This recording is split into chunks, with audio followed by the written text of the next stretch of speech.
어느 멀고 먼 옛날 긴 금발의 라푼젤은 마을에 서커스가 온다는 소식을 들었어. 너무나 신이 나서 시장에 나갔지. 그리고 알록달록한 불빛과 텐트를 보고는 안으로 들어갔어. 눈이 휘둥그레해지며 감탄하며 돌아다니는데 어디선가 누가 우는 소리가 들리는 거야. 이렇게 행복한 곳에서 누가 왜 울고 있는 거지? 라푼젤은 생각했어. 호기심에 등을 돌리고 서 있는 사자 쪽으로 다가갔단다. 사자야, 네가 여기서 울고 있었던 거니? 사자는 행복해 보이지 않는 얼굴로 이렇게 말했어. 아니, 난 안 울고 있었는데. 이번에는 외발 자전거를 연습하려는 판다를 보게 되었어. 판다야, 네가 울고 있었던 거니? 판다는 놀란 눈으로 라푼젤을 보며 말했어. 아니, 외발 자전거를 타면서는 울 수가 없어. 계속해서 찾아다니던 라푼젤을 광대가 가로막았어. 자, 웃어보라고. 그렇게 말하고는 공을 돌리며 가버렸어. 라푼젤이 감탄하며 광대를 보고 있는데 울음소리가 더 가까운 곳에서 들리는 거야.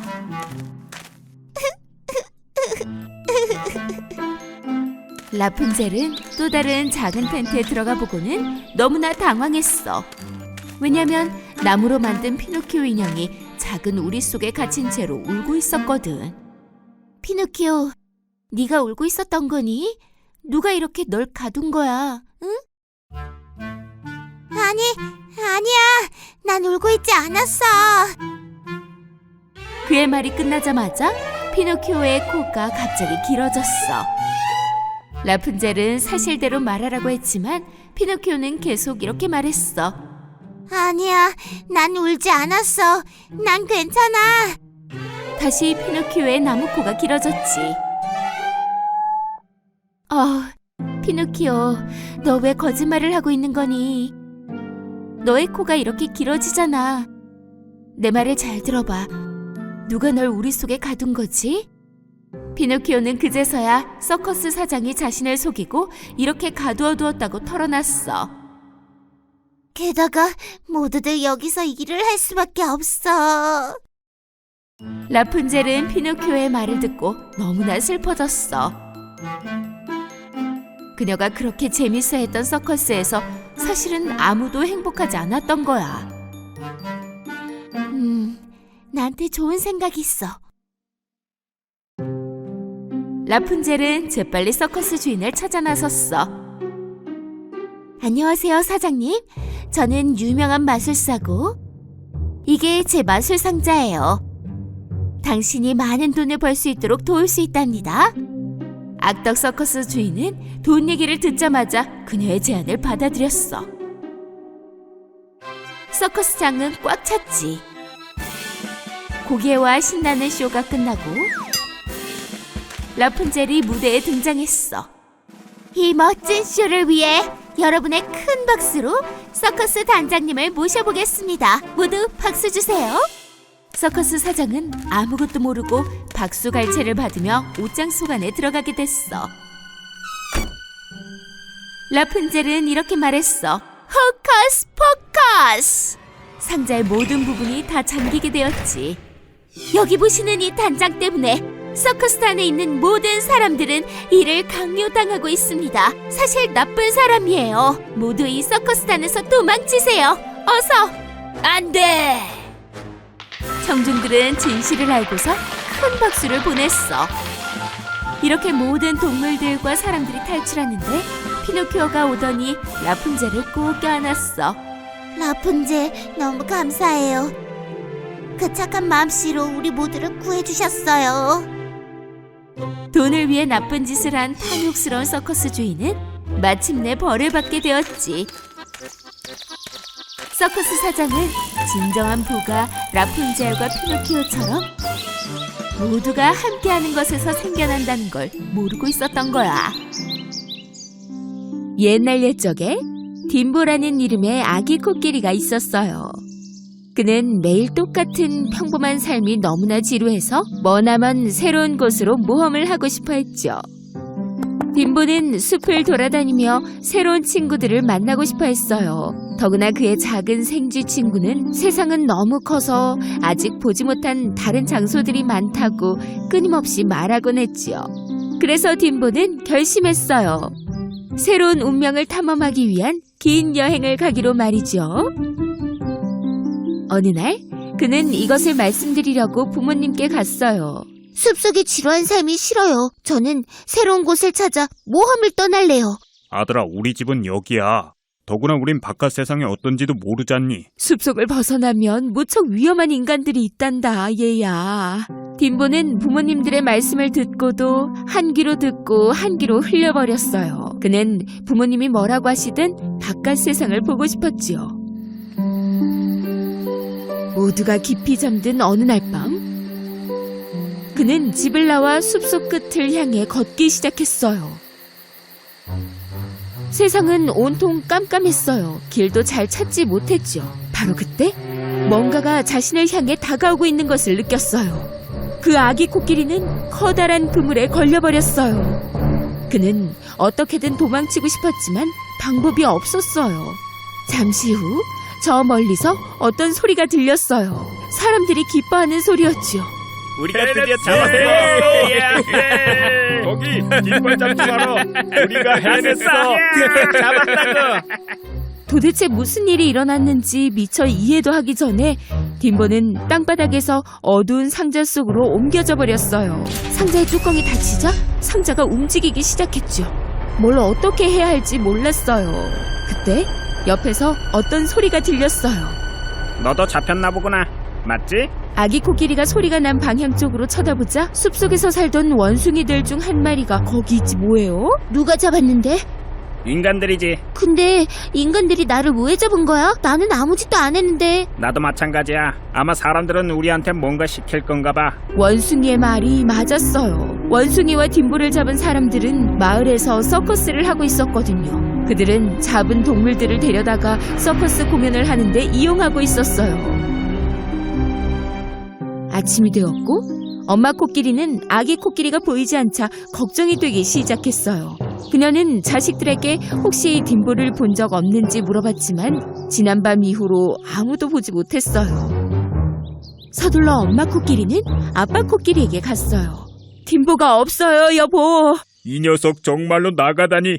큰일 나기 전에 어서 찾아보자고. 딘보의 가족은 딘보의 친구 생쥐에게 갔어요. 그에게 무슨 일이 생겼는지 말해줬더니 생쥐도 무척 슬퍼하며 말했어요. 이게 다 저 때문이에요. 제가 바깥 세상에서도 얼마든지 살 수 있다고 했거든요. 걱정 마세요. 꼭 찾을 거예요. 그렇게 며칠이 지났어요. 딘보는 가시가 박힌 철망으로 둘러싸여진 채 서커스 텐트 옆에 꼼짝없이 잡혀 있었어요. 그의 원숭이 친구는 우리 안에 가둬져 있었지요. 서커스 사람들은 일주일 뒤에 시작할 서커스 쇼를 준비하고 있었어요. 딘보는 깜짝 놀라서 사람들과 서커스 텐트 그리고 트럭을 번갈아가며 봤어요. 왜냐하면 지금껏 살면서 처음 보는 것들이었으니까요. 서커스라는 게 도대체 뭐야? 도대체 왜 나를 여기다 잡아두는 거지? 딘보가 이런 생각에 빠져 있을 때 두 남자가 다가와 가시 박힌 울타리에서 그를 나오게 했어요. 쇼장으로 들어선 딘보는 눈앞에 펼쳐진 광경에 얼어붙고 말았지요.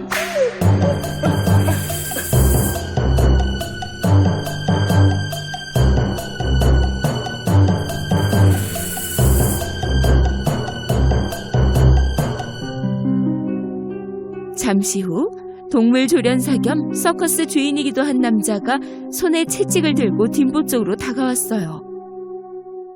보여주는 것처럼 똑같이 묘기를 부리면 돼. 가장 하이라이트 무대를 네가 혼자 하게 될 거야. 제대로 하지 않으면 혼날 줄 알라고. 딘보는 너무나 두려웠어요. 그는 서커스 주인이 가르쳐준 그대로 하려고 노력했어요. 그 사이 딘보의 친구 생쥐는 온 숲속을 뒤져 딘보를 찾고 있었어요. 그는 마주치는 모든 동물들에게 딘보의 행방을 물어봤죠. 하지만 아무도 아는 동물이 없었어요.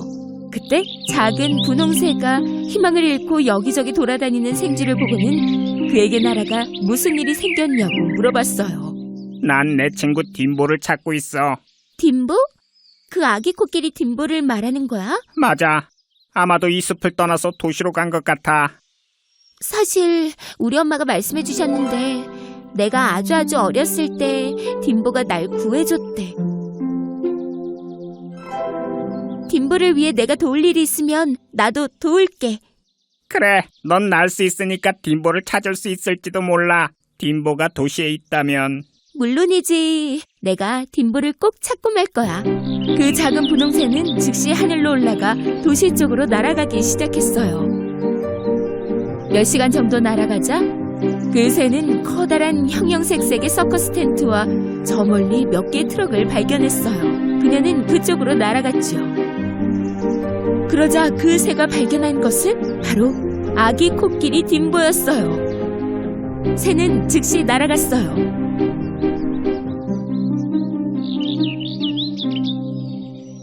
안녕 딤보야? 내가 너를 찾다니 정말 기쁘다. 다 너를 걱정하고 있어.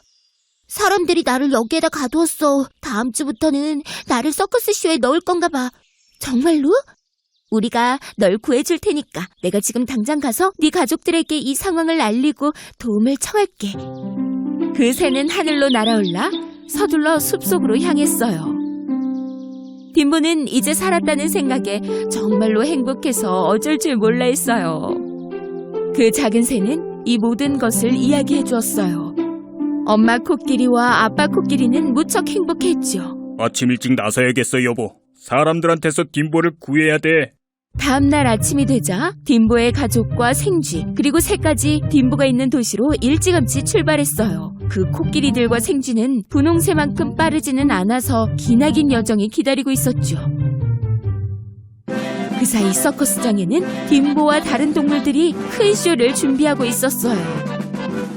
야생 원숭이가 광대들과 우스꽝스러운 쇼를 하는 사이 딤보는 서커스 주인이 그에게 가르쳐준 대로 재주를 부리려고 애쓰고 있었어요. 어서 해봐. 높이 점프해보라고. 서커스 주인은 그에게 코끼리가 절대 할 수 없는 요구들을 했어요. 딤보는 자신이 다른 동물들이 했던 것을 따라하려다 어떤 일이 벌어졌었는지 떠올랐어요.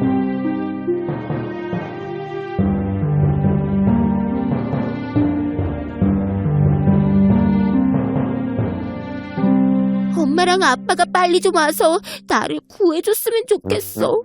정확히 만 하루가 지났어요. 바로 그 큰 쇼를 하는 날이 되었어요. 서커스의 조명이 반짝이고 정말 많은 사람들이 텐트 안으로 들어오고 있었어요. 딤보의 가족과 생쥐 그리고 분홍새가 마침내 서커스 텐트 근처에 도착했어요. 바로 거기 가시가 박힌 철조망 안에 딤보가 보였어요. 딤보가 저기 있어요. 그래, 하지만 어떻게 딤보를 구하지? 제가 얘기하고 올게요.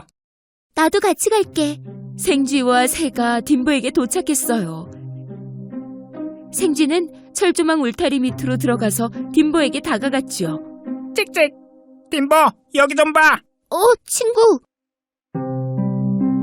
한편 작은 분홍새는 철문을 자세히 살펴보고 있었어요. 문이 잠겼어. 키를 찾는 건 쉽지 않을 것 같은데.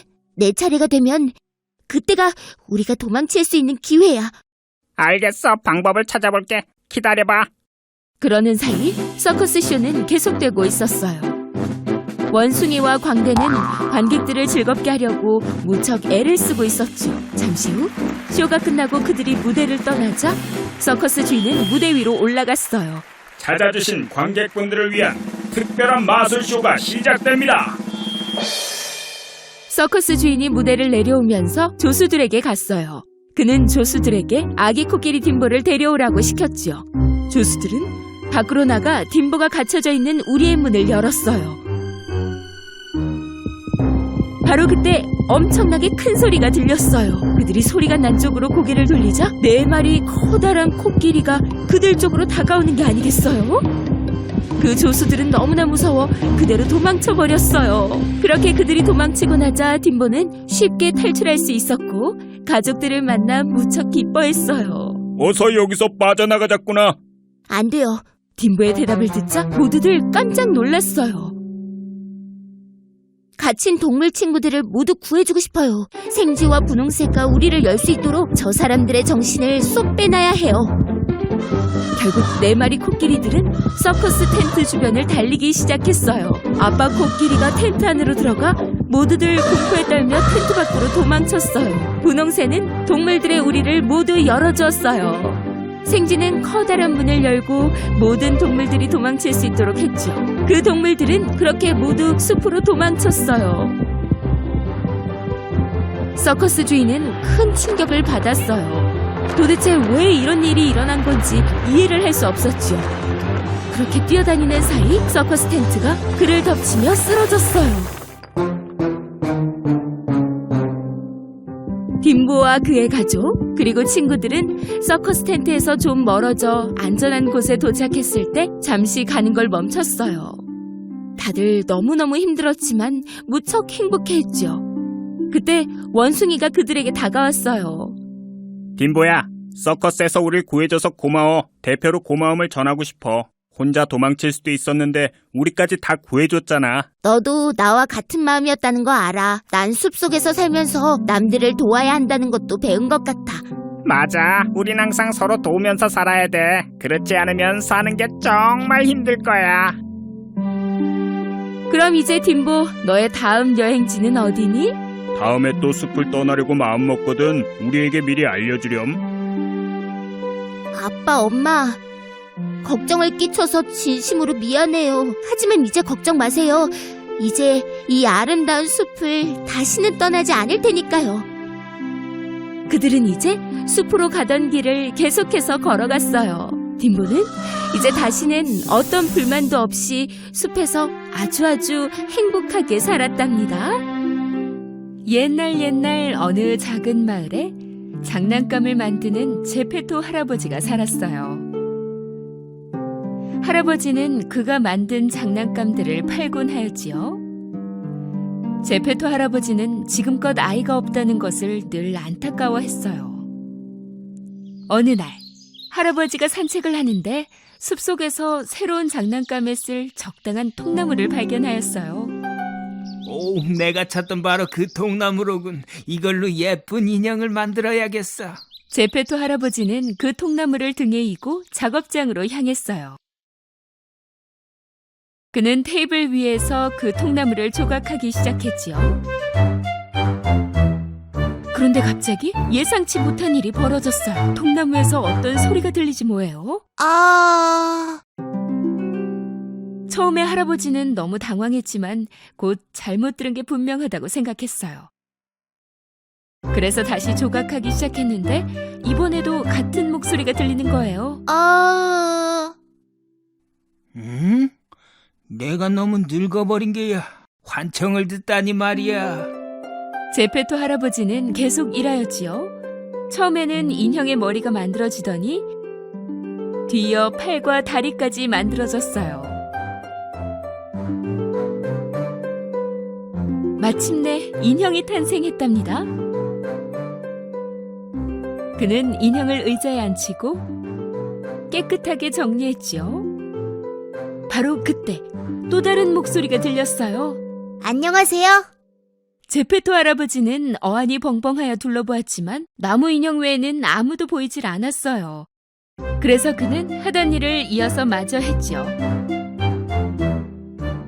잠시 후 그 인형은 의자에서 내려와 방 안에서 신나게 춤을 추기 시작했고 이것을 본 제페토 할아버지는 정신을 놓지 않으려고 노력했어요. 어우, 세상에. 인형이 살아있다니.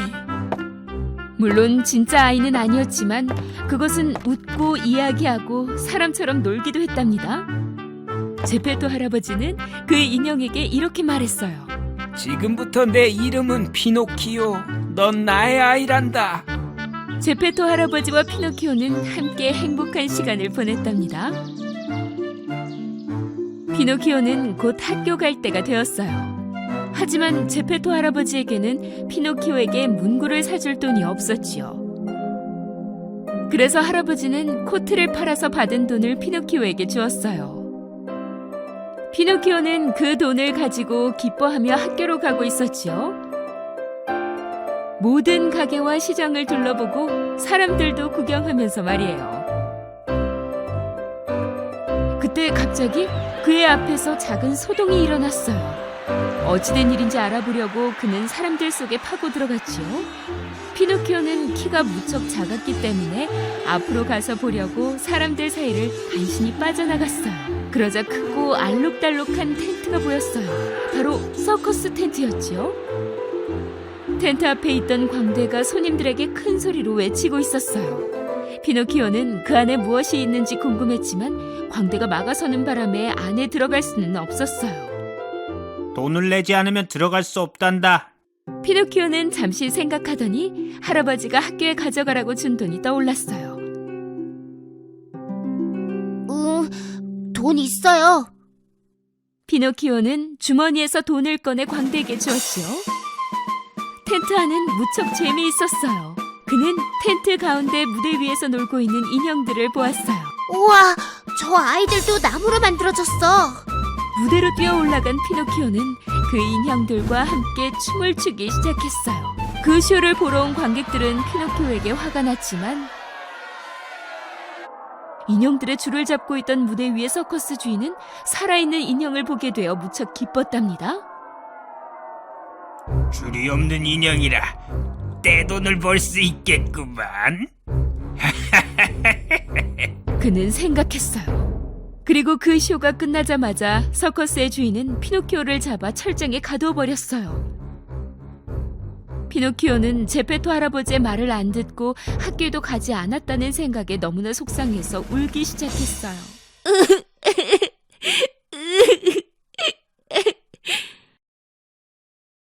그때 후회하던 피노키오를 지켜보던 한 요정이 피노키오 옆에 나타났어요.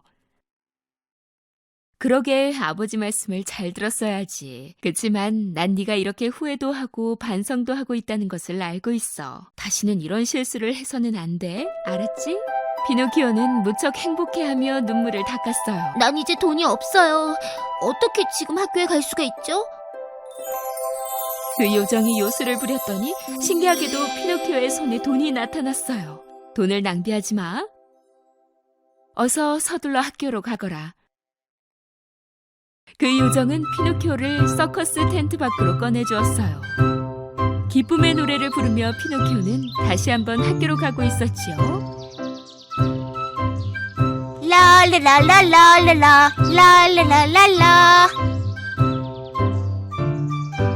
그때 즐겁게 노래하는 피노키오를 발견한 교활한 여우와 그의 친구 고양이가 길을 막아섰어요. 그리고는 피노키오에게 돈을 빼앗으려고 했지요. 어딜 그렇게 즐겁게 가고 있는 거니? 문구점에 들러 물건 좀 사고 학교에 갈 거야. 이런, 그 돈으로는 문구를 살 수가 없어. 내 말을 들으면 더 많은 돈을 벌 수 있을 텐데. 어떻게 해야 되는데? 그 돈을 우리에게 주면 우리는 마법의 땅에 심을 거야. 그럼 넌 돈이 열리는 나무를 가질 수가 있지. 필요할 때마다 따서 쓰면 돼. 순진한 피노키오는 여우가 한 말을 전부 믿었기 때문에 여우에게 돈을 모두 주었지요. 돈을 가로챈 그 여우와 고양이는 재빨리 사라지고 말았어요. 혼자 남겨진 피노키오에게 요정이 다시 나타났어요. 왜 아직 학교에 가지 않은 거니? 좀 전에 내가 준 돈으로 문구점에 갔었니? 사실 그 요정은 여우에게 돈을 다 주었다는 사실을 알고 있었으므로 피노키오에게 경고했어요. 거짓말을 하면 벌을 받게 될 거란다. 피노키오는 그 요정의 경고를 듣고도 결국 거짓말을 했어요. 네, 문구를 샀었는데요. 학교에 두고 왔어요. 피노키오가 말을 끝내자마자 그의 코가 길어지기 시작했어요. 그 말이 사실이니? 피노키오가 또 거짓말을 하자 그의 코는 점점 더 길어졌어요. 결국 그는 머리를 움직일 수조차 없게 되어버렸지요. 어떡해. 이제 어떡하지? 마침내 피노키오는 자신의 잘못을 깨닫고 요정에게 일어난 모든 일을 털어놓기 시작했어요. 피노키오가 이제 옳은 길을 가고 있다고 생각한 그 요정은 그의 코를 다시 되돌려 놓았어요. 사실을 털어놓으니 이제 너를 용서할게. 그 요정은 다시 요술을 부려 여우에게 빼앗긴 돈도 되돌려주었고 다시는 돈을 낭비하지 말라고 경고하였답니다. 피노키오는 돈을 손에 꼭 쥔 채 노래를 부르며 다시 걷기 시작했어요. 하지만 이번에는 또 다른 위험이 기다리고 있었어요. 피노키오를 가둬두었던 그 서커스 주인이 피노키오의 눈앞에 다시 나타났지 뭐예요. 피노키오가 도망가자 그 서커스 주인은 무척 화가 나 그를 혼내주고 싶어 했어요. 그는 피노키오를 잡아 바다로 던져버렸어요. 피노키오는 바다에 빠졌지만 가라앉지는 않았어요. 나무로 만들어진 피노키오는 수면 위에 떠 있을 수 있었지요. 피노키오는 오히려 너무 편안하여 팔다리를 이용해 수영하기 시작했어요. 그리고 피노키오가 해변가로 헤엄쳐가는 도중에 일이 또 일어났어요. 무슨 일이지? 여기가 도대체 어디야? 피노키오는 갑자기 어두운 곳에 갇혔다는 것을 깨달았어요. 아무리 주변을 둘러보아도 나갈 수 있는 곳은 보이지 않았지요. 사실 피노키오는 커다란 물고기의 뱃속 중앙에 앉아 있었어요. 피노키오는 물고기에게 잡아먹혔던 것이었어요. 한편 제페토 할아버지는 피노키오를 무척 걱정하며 그를 찾아 나섰어요. 피노키오! 피노키오! 마침내 제페토 할아버지는 피노키오가 던져졌던 그 해변에 도착했어요. 할아버지는 혹시 피노키오를 본 사람이 있는지 어부들에게 물어봤지요. 그런데 마침 한 어부가 피노키오를 기억하고 있었어요. 그는 피노키오가 바다에 빠졌다고 얘기해 주었지요. 제페토 할아버지는 그 어부에게 도움을 요청했어요. 할아버지가 무척 좋은 분이라고 생각한 어부는 요청을 거절할 수가 없었지요. 그래서 그는 할아버지가 피노키오를 구할 수 있도록 작은 보트를 내주었어요. 제페토 할아버지는 보트에 올라 항해를 시작했어요. 그런데 갑자기 큰 폭풍이 몰려왔어요. 그 작은 보트는 더 이상 큰 파도를 견뎌내지 못하고 부서지고 말았어요. 할아버지는 결국 바다 한가운데 표류하게 되었지요. 제페토 할아버지는 너무 나이가 많고 또 수영을 할 줄 몰랐기 때문에 깊은 바닷속으로 가라앉기 시작했어요. 바로 그때 피노키오를 삼켰던 그 거대한 물고기가 제페토 할아버지도 삼켜버렸지 뭐예요. 제페토 할아버지는 물고기의 목구멍에서 미끄러져 곧바로 뱃속으로 들어갔지요. 그리곤 한 아이의 우는 소리를 들었답니다. 할아버지는 누구의 목소리인지 바로 알아차릴 수 있었어요. 피노키오, 내 아들아. 결국 너를 찾았구나. 얼마나 걱정했다고. 아버지의 목소리를 듣고 피노키오는 울고 있는 할아버지를 껴안았어요. 아빠 말씀을 어겼어요. 죄송해요. 용서해주세요. 이제부터는 아빠 말씀 잘 들을게요. 피노키오가 진심으로 미안해하는 모습을 본 요정은 다시 나타나서 그들을 구해주기로 결심했어요. 그녀는 제페토 할아버지와 피노키오를 물고기의 뱃속에서 꺼내 해변가로 보내주었답니다. 그날 이후 피노키오는 아빠 말씀을 잘 듣는 아주 영리한 소년이 되었어요. 매일 학교에 갔고 방과 후에는 곧장 집으로 달려가 작업장에 계시는 아빠의 일손을 도왔답니다. 그 요정은 이렇게 멋지게 변한 피노키오에게 선물을 주기로 결심했어요. 어느 날 밤 피노키오가 자고 있을 때 그녀는 침대 곁으로 다가와 그에게 요술을 부렸어요. 아침이 되자 피노키오는 일어나서 여느 때처럼 학교에 갈 준비를 하였어요. 침대 밖으로 나온 피노키오는 뭔가 다르다는 것을 깨달았지요. 처음에 피노키오는 자신의 손을 본 후 그의 몸도 살폈어요. 그는 무척 놀랐답니다. 그는 더 이상 나무로 만든 인형이 아니었어요. 그는 진짜 소년이 되어 있었던 거예요. 너무 기뻤던 피노키오는 할아버지에게 달려갔어요. 아빠! 저 좀 보세요. 진짜 소년이 된 피노키오를 보자 할아버지는 무척 행복했지요. 세상에 정말 아들을 갖게 되었어. 아빠와 아들은 서로 얼싸안으며 기쁨의 눈물을 흘렸어요. 그 후 피노키오는 다시는 거짓말을 하지 않았고 멋진 코도 다시는 변하지 않았어요. 어느 화창한 날씨의 봄날, 사람들은 아버지의 날 선물을 사려고 거리에 나와 있었어요. 그의 가게에서 조용히 서 있던 장난감 만드는 제페토 아저씨는 그 모습을 슬프게 보고 있었죠. 왜냐하면 할아버지에겐 선물을 줄 자식이 없었기 때문이에요. 고양이가 무릎에 올라와 앉을 뿐이었어요. 나도 아들이 있었으면. 물론 너도 내 자식이란다, 투투. 할아버지는 나무로 아이처럼 생긴 장난감을 만들고 싶었어요. 그래서 그날 바로 소나무 그루터기로 어린 소년을 조각하기 시작했답니다.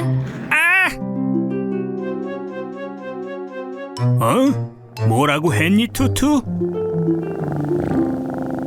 할아버지가 통나무를 조각할 때 이상한 소리가 들렸어요. 제페토는 아주 섬세하게 조각한 그 장난감 인형에게 색칠을 해주었어요. 그는 그렇게 완성한 장난감 인형을 테이블 위에 놓고 가게 앞에 나와 있었어요. 그러자 바로 그때 그 장난감 인형이 테이블에서 점프해 내려오는 게 아니겠어요? 할아버지는 보고도 믿을 수가 없었어요. 안녕하세요. 장난감 인형이 서서 그에게 말을 하지 뭐예요? 너는 말을 할 줄 아는구나. 아버지의 날에 이런 선물을 받다니. 아버지의 날? 혹시 제 아버지신가요? 그럼 아들아, 넌 진짜 내 아들이란다. 그리고 네 이름은, 자, 한번 생각해보자. 피노키오. 아주 맛있는 밥을 해주마, 피노키오. 제페토가 안으로 들어가니 장난꾸러기 딱따구리가 피노키오에게 다가왔어요. 야, 꼬마야, 딱딱, 너 뭘 기다리고 있는 거니? 날씨도 좋은데. 나가라고? 그럼 딱딱, 어서 나가 자유를 즐겨. 그 장난감 인형은 딱따구리가 말한 대로 집 밖으로 나와 달리기 시작했어요. 제페토가 돌아왔을 때는 이미 달려나가고 없었지요. 할아버지는 무척 놀라 피노키오를 찾으러 달려나가 보았지만 늙은 할아버지는 금세 지쳐서 주저앉아 버렸어요. 한편 피노키오는 달리다가 시장에서 길을 잃어버렸죠. 길이 다 너무 헷갈려. 아버지한테 어떻게 돌아간담? 피노키오는 슬퍼하며 서성이면서도 배가 고파서 몸이 다 떨려왔어요. 그는 맛있어 보이는 과일이 앞에 있는 것을 발견하고는 손을 넣어서 바나나를 가져갔어요. 이봐, 꼬마야. 그렇게 내 과일을 공짜로 먹으면 안 되지. 부모님 안 계시니? 돈을 줘야지, 응? 그러니까 사실 전 돈이 아주 많아요. 근데 집에 있죠. 바로 그때 피노키오의 코가 길어지기 시작했어요. 내 코가 왜 이렇게 된 거지? 내 코! 피노키오는 놀라서 뛰어다녔어요. 돈이 있으면 어서 가서 가져오려무나. 알겠지? 화내지 마세요. 안 돼요. 왜냐면 실은 돈이 없거든요. 피노키오가 진실을 말하자 그의 코가 원래의 길이로 돌아왔답니다. 하지만 그것도 모르고 뛰어다닌 피노키오는 마침내 어떤 창문 앞에 멈춰서 유리창에 비친 자신의 모습을 보았답니다. 내 코가 예전으로 돌아갔네. 제페토 할아버지는 밤이 늦도록 여기저기 아들을 찾아다녔어요. 결국 비가 내리기 시작했고 할아버지는 해가 지길 기대하며 코너에서 기다려야 했죠. 어디 있니, 피노키오? 내 아들아, 어디 있는 거니? 한편 피노키오는 빗속에서 흠뻑 젖어 있었어요. 그에게는 젖은 나무 냄새가 났죠. 그는 겨우 쓰레기통 안으로 뛰어들어 비를 피할 수 있었답니다. 그러나 아침이 되자 쓰레기통 안에 혼자가 아닌 것을 깨닫고 말았어요. 아이, 나무 인형, 난 너무 배가 고픈데 네 발을 한 입 먹어도 될까? 배부를 것 같은데. 피노키오는 너무나 무서워 당장 떠나고 싶었어요. 생쥐는 정말로 배가 고픈 나머지 커다란 손으로 피노키오의 발을 잡았어요. 싫어, 나 갈 거야. 우리 아빠는 호랑이라고. 아빠가 널 보면 널 한 입에 먹어 치울걸. 네 아빠가 호랑이면 너도 꼬리가 있어야지, 안 그래? 물론이지, 있어. 당연히 있지. 피노키오가 거짓말을 하자 코가 갑자기 길어졌어요. 내 코. 자, 꼬리 한 입만 줘봐. 피노키오는 너무 무서워 쓰레기통에서 점프해서 나왔어요. 먹지 마. 난 꼬리가 없어. 꼬리가 없다고. 웅덩이 앞에 서 있던 피노키오는 자신의 코가 다시 원래대로 돌아온 것을 보게 되었어요. 이게 말이지, 내가 거짓말하면 길어지는구나. 사실을 말하면 원래대로 돌아가고. 그러나 피노키오는 나쁜 도둑이 그에게 몰래 다가오고 있다는 것은 눈치채지 못했어요. 도둑은 그 인형이 스스로 걷거나 달리는 것을 보고 그걸 훔쳐서 팔면 좋겠다고 생각했어요. 고맙다. 덕분에 돈을 많이 벌겠어. 부자가 되겠어. 놔주세요. 전 진짜 아이예요. 말하는 인형이 아니라고요. 제페토 할아버지는 피노키오를 찾아 여기저기 안 다녀본 곳이 없이 하루 종일 찾아다녔어요. 하지만 피노키오를 찾을 순 없었죠. 내 아들은 아마 해변에 갔을 거야. 에? 바다에 빠져버렸으면 어떡하지? 제페토는 해안가로 달려가서 아들을 찾기 시작했어요. 그 사이 이상하게 생긴 남자가 커다란 옷가방을 등에 메고 서 있는 게 아니겠어요? 제페토는 그에게 가서 혹시 나무 인형을 본 적이 있냐고 물었는데 마침 피노키오가 할아버지의 목소리를 듣게 되었어요. 그래서 즉시 소리쳤어요. 아빠, 여기요. 저 여기 있어요. 제페토는 아들 피노키오의 목소리를 듣자 어서 그를 돌려달라고 말했어요. 그러나 그 남자는 그 나무 인형을 팔아 돈을 챙길 생각으로 제페토 할아버지를 밀쳐두고 계속 걸어갔죠. 바로 그때 피노키오가 그 옷가방 안에서 거짓말을 하기 시작했어요. 난 도둑이에요. 난 아주 많은 돈을 가지고 있다고요. 그리고 머리 색깔도 빨갛다고요. 그러자 피노키오의 코가 점점 길어지더니 옷가방이 뚫려버렸어요. 그는 그 구멍 사이로 점프해 빠져나와서 제페토 할아버지를 향해 달려갔죠. 아빠! 아들아! 그것을 알아챈 도둑은 화가 나서 그들을 쫓아갔어요. 제페토는 도둑에게 땅에 있던 물고기 그물망을 던졌고 그 도둑은 거기에 갇혀 중심을 잃더니 바다에 빠져버리고 말았답니다.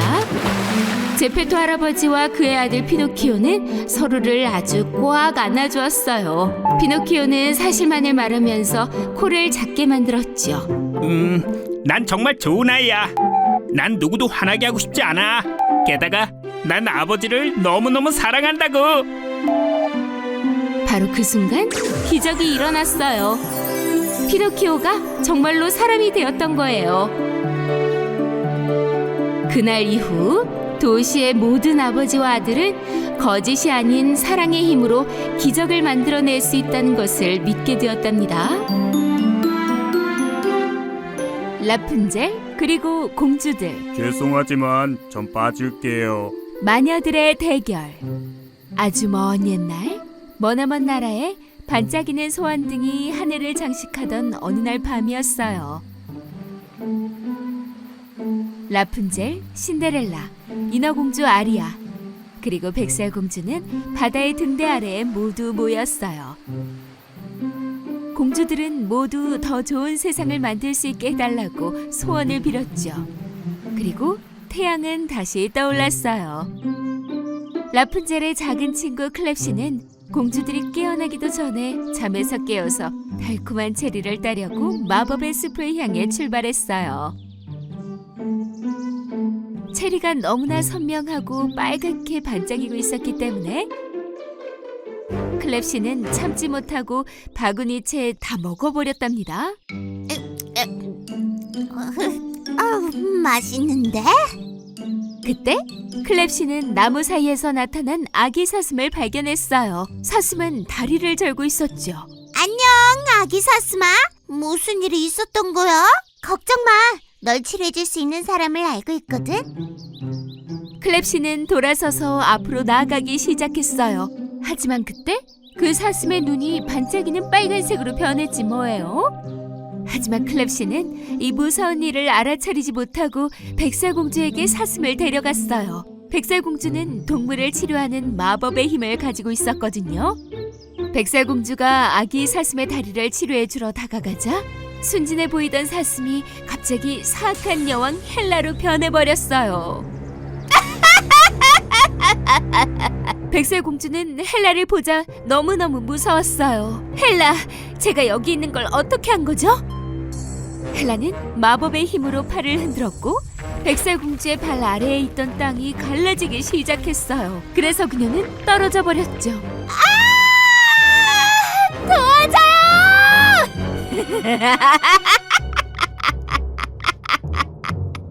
그래, 거기 떨어져 영원히 살아라. 이 세상에 나만큼 예쁜 사람은 없으니까.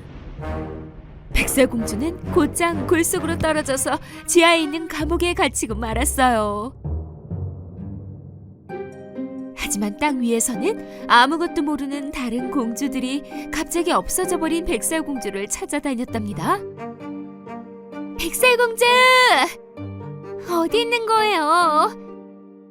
신데렐라는 백설공주가 사라졌던 바로 그 근방을 걷고 있었어요. 그녀가 몇 발자국 더 내딛었을 때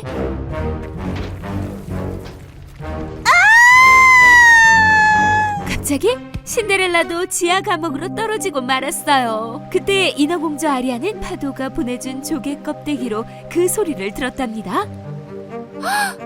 뭐라고? 마녀들이 공주들을 지하로 데려갔다고? 인어공주 아리아는 조개 껍데기를 파도에 다시 돌려보내고 바로 마법의 숲으로 갔어요. 바로 그때 라푼젤과 클랩시는 백설공주가 사라졌던 곳에 막 도착한 참이었어요. 백설공주! 어디 있는 거예요? 어디로 가버린 거야? 라푼젤! 봐봐! 여기에서 백설공주를 마지막으로 봤었어.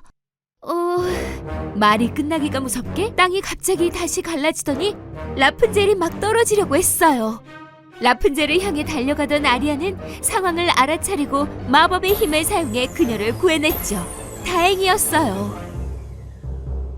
라푼젤은 커다란 공기방울 안에 매달려 땅으로 내려올 수 있었어요. 아리아가 라푼젤의 곁에 다다랐을 때 땅에 갈라진 틈은 여전히 열려 있었고 그 안에서는 목소리가 들려왔어요. 살려주세요! 여기서 도저히 나갈 수가 없어요! 도와주세요! 공주들의 목소리를 듣자마자 라푼젤은 공주들을 구하려고 머리카락을 구덩이 아래로 내려보냈어요. 머리카락에 매달린 채 아리아는 아래로 내려갔답니다.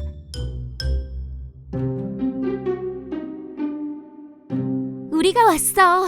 걱정 마 이제. 아리아! 조심해! 아리아가 뒤를 돌아보았을 때 그곳에는 베가와 헬라가 서 있었어요. 베가! 네가 여기 어쩐 일이지? 이거 실망인데 날 잊어버리고 있었다니.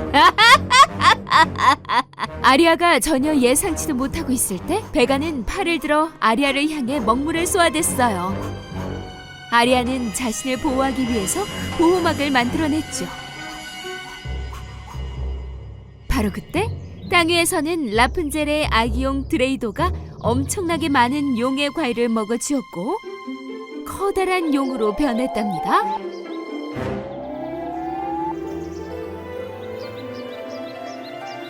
이를 지켜본 라푼젤은 드레이도가 엄청난 힘을 얻게 되었다는 걸 알아차렸어요.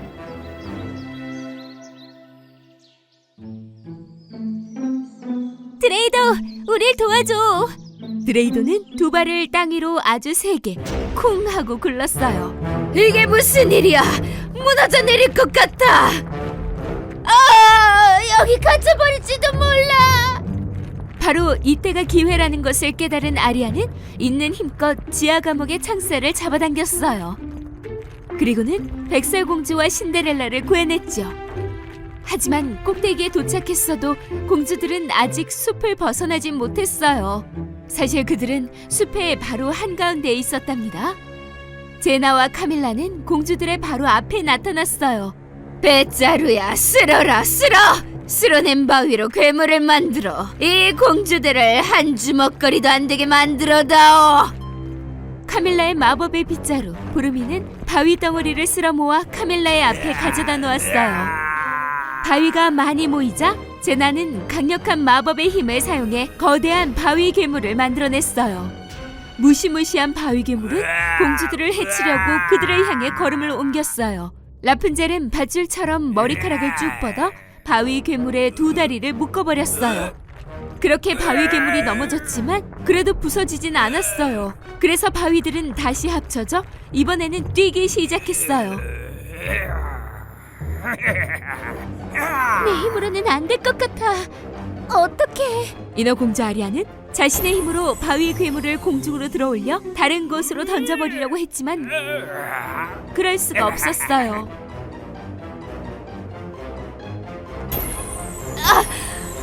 너무 무거워서 들어올릴 수가 없어. 다음은 신데렐라였어요. 그녀는 숲에 사는 모든 동물들에게 도움을 요청했죠. 숲속의 짐승들아, 내 말을 들어줘. 바위 괴물은 달려가서 공주들을 해치려고 했어요. 바로 그때 하늘 위에서 드레이도가 강력한 힘을 발휘했답니다. 드레이도는 바위 괴물에게 강력한 화염을 뿜어냈어요.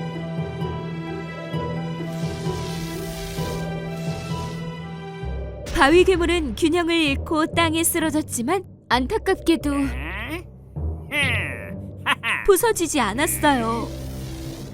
드레이도는 다시 한번 괴물에게 뜨거운 화염을 뿜었어요. 그러자 바위 괴물은 팔에 들고 있던 바위 한 덩이를 드레이도에게 던져버렸어요. 인어공주 아리아는 마법의 힘으로 바위 덩어리를 붙잡아 드레이도가 다치지 않도록 도와주었어요. 드레이도는 너무나 화가 나서 바위 괴물을 발톱으로 낚아채고는 절벽 끝으로 날아가 버렸죠. 그리고는 엄청나게 높은 절벽 아래로 떨어뜨려 버렸답니다. 그제서야 바위 괴물은 산산조각이 나버렸어요. 드레이도는 너무 커서 언덕에서도 잘 보였어요. 마녀들은 공주들과 용의 힘을 보자 너무 무서운 나머지 곧바로 도망쳐버리고 말았답니다. 우리가 함께 있는 한 너희들은 우릴 물리칠 수 없어. 너희들이 무시무시한 힘을 발휘해도 우리에겐 동물들도 용도 있다고. 그리고 초능력도 있어. 그리고 또 하나, 사랑의 힘이 모든 것을 해결할 수 있지. 그리고는 공주들은 모두 드레이도의 등에 올라타서 바다의 등대를 향해 날아갔어요. 선한 힘이 다시 한번 악한 힘을 물리친 거였죠. 하지만 정말로 중요한 것은 사악한 마음에 선한 힘을 심어주는 거랍니다. 라푼젤, 긴 금발머리 친구. 아주 먼 옛날 따뜻한 햇살이 내리쬐는 멀고 먼 나라에 라푼젤이라는 공주가 살았어요. 그녀는 사랑하는 롭 왕자와 함께 세상에서 가장 아름답고 멋진 성에서 살고 있었죠.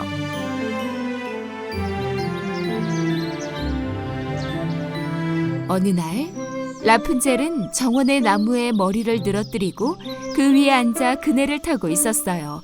그리고 그때 낯선 목소리가 들려왔어요. 좀 천천히 타. 떨어지겠어. 어? 누가 얘기한 거지? 더는 못 버티겠어.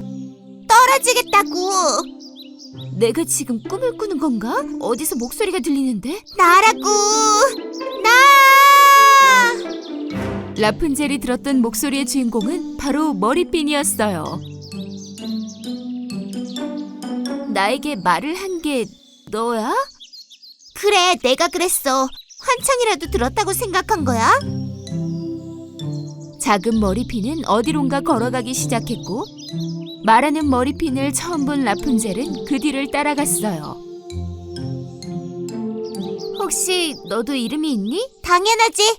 내 이름은 클랩시야. 넌 그럼 예전부터 계속 말을 할 수 있었던 거야? 너한테만 말할 수 없었던 거라고.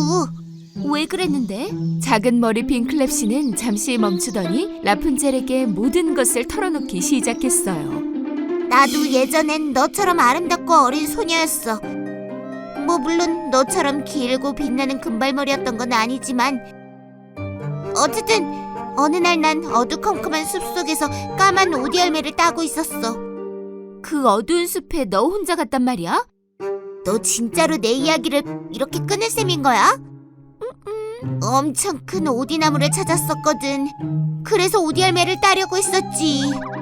그런데 그때 숲에서 이상한 불빛이 나는 거야. 난 정말 너무 궁금해서 뭐가 있는지 보려고 가까이 다가갔어. 거기엔 말이야, 엄청나게 늙은 한 노파와 아이가 있었어. 그 아이가 바로 너였다고, 라푼젤. 노파는 아이의 빛나는 머리카락을 숲에 흐르는 강물로 감겨주고 있었어.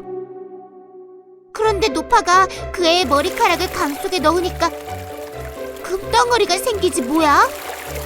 노파는 그 금덩어리 하나를 손에 들고 뭔가를 속삭였어. 그러자 금덩어리가 금부채로 변하는 거야. 노파는 그 금부채로 얼굴을 붙였는데 점점 젊어지기 시작했어. 도저히 믿을 수가 없었다니까. 그래서 나는 그쪽으로 갔는데 갑자기 그 여자가 휙 돌아보더라고. 여기서 뭐 하는 거야? 뭘 훔쳐봤지? 당장 말해. 머리카락이 금으로 변한 거 봤는데. 그랬더니 그 노파가, 아니 그 젊은 여자가 날 머리핀으로 만들어버렸어. 대체 날 어떻게 한 거야? 아, 싫어. 안 돼.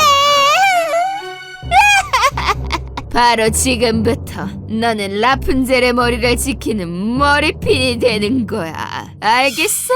그게 정말이야? 그럼 나 때문에 이렇게 됐다고? 그럼 마법의 주문을 깨뜨리자. 이게 다 사악한 마녀 카밀라가 저지른 일이야. 날 다시 사람으로 만들 방법은 카밀라만 알고 있을 거야. 라푼젤과 클랩시는 사악한 마녀가 살던 탑에 함께 가보기로 했어요. 그들이 깊은 숲속으로 계속해서 걸어가고 있을 때 앞쪽에 강이 나타났어요.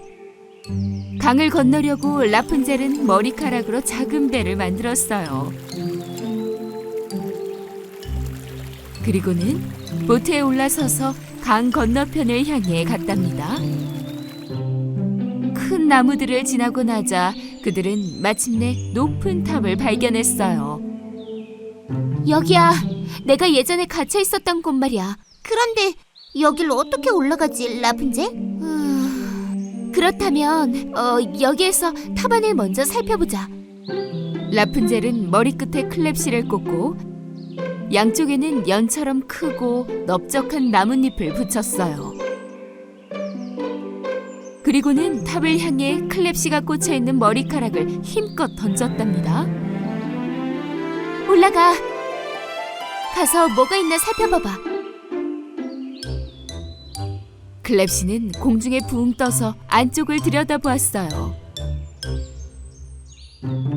탑 안에서는 빗자루가 바닥을 쓸고 있었어요.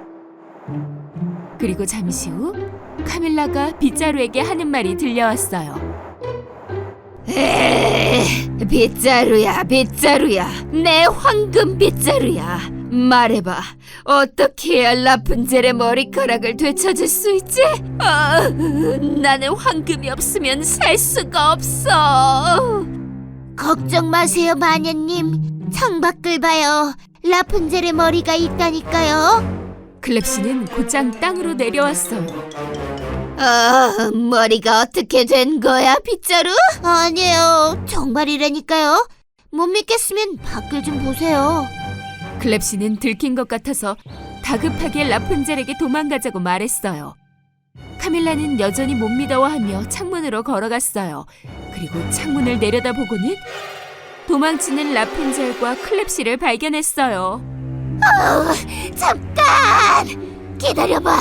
난 변했다고. 더 이상 사악한 마녀가 아니란 말이야. 라푼젤은 걸음을 멈췄어요. 너도 들었어? 카밀라가 변했대. 아마 우리를 도와줄지도 몰라. 그치만 어떡해? 라푼젤은 클랩시와 함께 탑으로 돌아갔어요. 카밀라는 빗자루를 타고 탑 아래로 내려왔어요. 그리고는 라푼젤의 빛나는 머리를 보자 사악한 눈이 번뜩이기 시작했어요. 카밀라는 라푼젤의 긴 금발머리를 만지려고 점점 라푼젤에게 다가갔어요. 다가오지 말아요, 카밀라. 너무너무 보고 싶었단다, 라푼젤. 네 머리카락을 잠깐만 만지게 해다오. 그럼 그렇게 하세요, 카밀라. 내 머리를 조금 줄 테니 대신 클랩시를 다시 사람으로 돌려놔줘요. 제발요. 어? 아! 좋아, 알겠어. 그렇게 하지, 라푼젤. 그럼 네 금발머리를 먼저 주렴. 라푼젤은 머리카락 몇 가닥을 뽑아 카밀라에게 주었어요. 카밀라는 머리카락을 받아들었어요. 그리고 날 다시 젊어지게 해줄 머리카락을 얻었어. 이제 내 차례예요. 얼른 다시 사람으로 만들어줘요. 카밀라는 빗자루에 올라타더니 멀리 날아가며 소리쳤어요. 일곱 봉우리의 산 너머에 사는 무시무시한 용을 웃게 해야 해. 그래야만 다시 사람이 될 수 있단다. 알겠지? 일곱 봉우리 산 너머의 용이라고? 카밀라 말이 맞다면 용을 찾으러 가야 해. 클랩시 준비됐어? 출발하자 우리.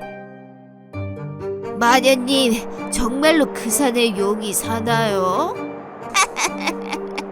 그런 게 있을 리 없지. 라푼젤은 클랩시를 머리에 꽂고 그들 앞에 펼쳐질 엄청난 모험을 향해 앞으로 나아갔답니다.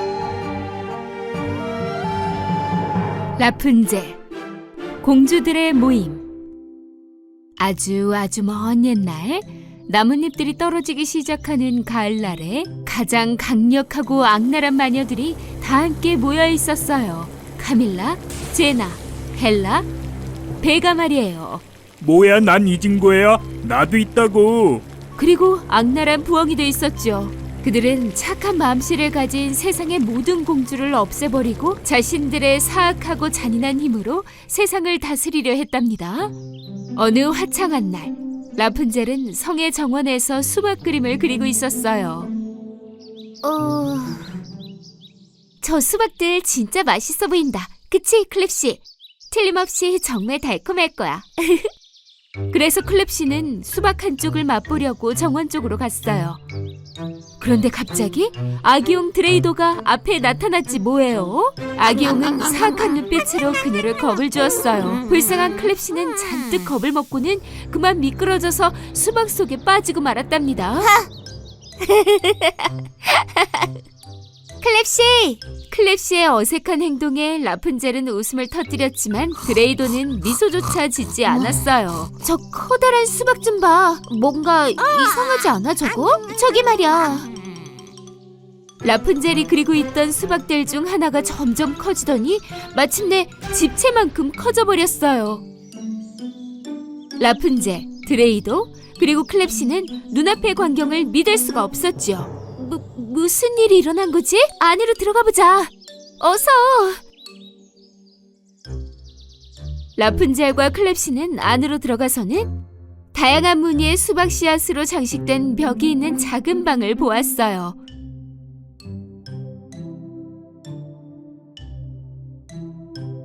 그리고 또 크고 반짝이는 신기한 책도요. 공주들의 책이라고? 너 말고 다른 공주들도 있어, 라푼젤? 아마 그렇겠지. 뭐라고 써 있는지 한번 읽어보자. 이 책을 발견한 공주는 주의 깊게 읽어야 합니다. 그러면 어떤 공주가 어디에 사는지 알 수 있지요. 언제 서로가 필요하게 될지 모르니까요. 다른 공주들이라고? 4명의 공주가 모두 모여 힘을 합치면 그들이 싸움에서 얼마나 강해질 수 있는지 알게 될 것입니다. 머지않아서 공주들과 마녀들 사이에 새로운 전쟁이 일어날 것입니다. 책을 다 읽을 때쯤이면 모든 친구들을 찾을 수 있는 시간이 많지 않을 것입니다. 신데렐라를 먼저 찾으세요. 그리고 나서 나머지 공주들도요. 기억하세요. 착한 마음을 합쳐야 이길 수 있어요. 라푼젤은 드레이도에게 책에 쓰여있던 내용을 이야기하고는 신데렐라를 찾아달라고 부탁했어요. 악용은 기꺼이 라푼젤을 도와주려고 서둘러 날아갔지요.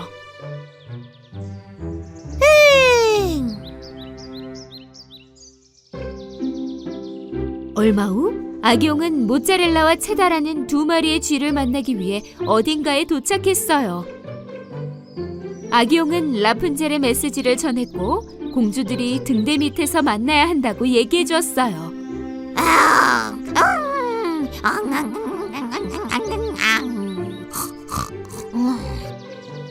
모짜렐라와 체다는 신데렐라에게 소식을 전하기 위해 달려갔어요. 신데렐라는 다른 공주들을 만나기 위해 바로 길을 나섰지요. 그리고 마법의 숲을 지나가다가 블랙베리를 따고 있는 주근깨 난쟁이를 만났어요. 안녕 주근깨. 백설공주에게 등대 밑에서 만나자고 좀 전해줄래? 주근깨 난쟁이는 곧장 백설공주에게 말하러 갔어요. 그리고 백설공주가 길을 나섰을 때 머리 위를 날고 있는 갈매기 링고를 보고 외쳤어요. 저기 링고! 링고! 인어공주 아리아에게 전해줘. 모든 공주들이 등대 밑에서 만나야 한다고 말이야. 알겠지? 그래서 갈매기 링고는 소식을 전하기 위해 해변에 있는 성으로 날아갔어요. 하지만 아리아 공주는 성에 없었어요.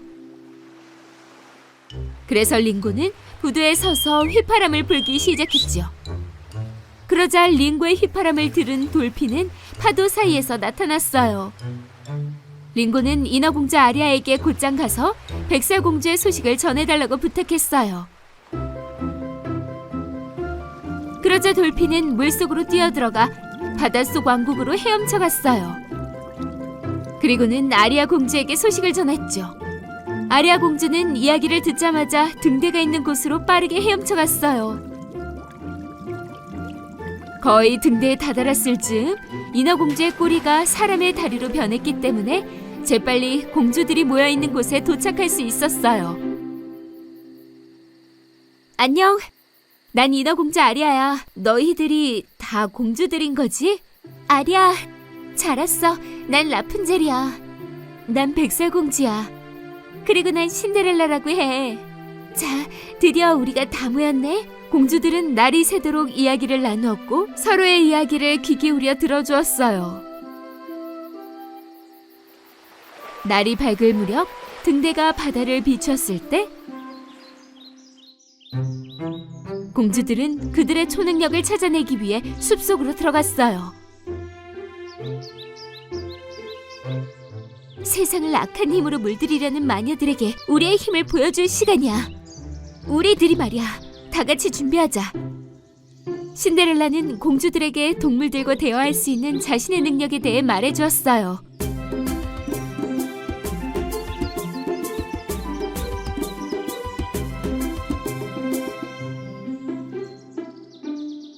아하! 그럼 내 작은 용 친구 드레이도와도 말할 수 있는 거야? 용이라고? 우와, 멋지다. 정말 멋진데? 그때 드레이도가 나타났어요. 안녕, 드레이도. 용의 말을 할 줄 알아? 만나서 반가워. 우와, 정말로 동물들과 말할 수 있구나. 그럼 너의 초능력은 뭐야, 아리아 공주? 눈에 보이는 모든 것을 움직이게 할 수 있어. 인어공주는 눈을 감고 두 손을 모았어요. 그리고는 주위에 흩어지는 빛으로 다른 공주들을 공중으로 들어올렸어요.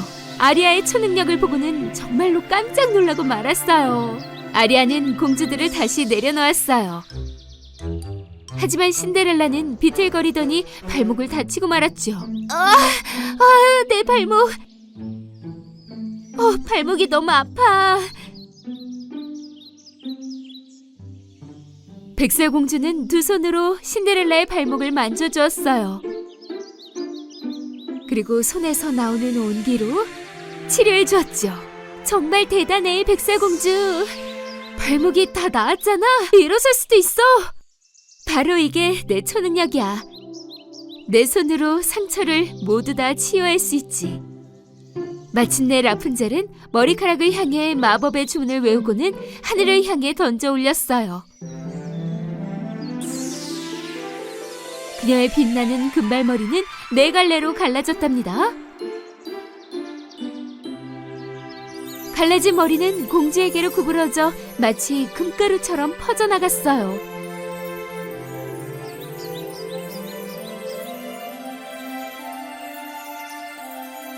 그리고는 네 갈래의 머리는 다시 하나로 합쳐지더니 공주들이 건널 수 있는 다리를 만들었어요. 잘 봤지? 마음대로 내 머리를 움직일 수 있다는 거야. 우와, 정말 진짜 멋있다. 백설공주, 인어공주 아리아, 신데렐라, 그리고 라푼젤은 다 같이 힘을 합치면 사악한 마녀들을 물리칠 수 있을 것만 같았어요. 그렇게 한쪽에는 착한 마음씨를 가진 4명의 공주가 있었어요. 그리고 다른 한쪽에는 사악한 4명의 마녀가 있었지요. 나도 있다고. 하지만 기억해, 부엉이야. 동화 속에선 항상 선이 악을 물리친단다.